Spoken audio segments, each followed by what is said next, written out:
Finally ফেরাউন নমরুদের উত্তরসূরি খুনি হাসিনা গণ, এমনভাবে গণ যে তার জীবিত অবস্থায় এই দেশে আসার সুযোগ তো নাই।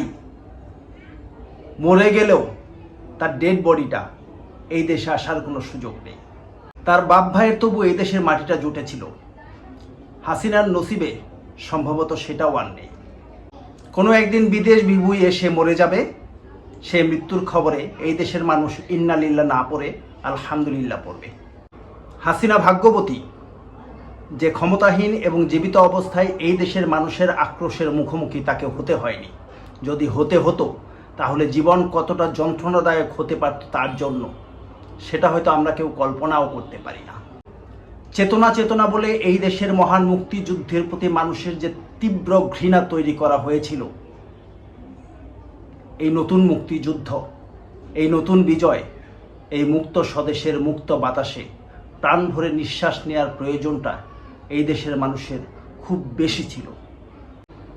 বিজয়ের এই দিনে আমরা যেন ভুলে না যাই সেই বীর শহীদদের এবং বীর যোদ্ধাদের, যাদের জন্য আমাদের এই প্রাপ্তি once in a lifetime. ভালো থাকবেন। আসসালামু আলাইকুম রহমতুল্লাহি ওয়া বারাকাতুহু।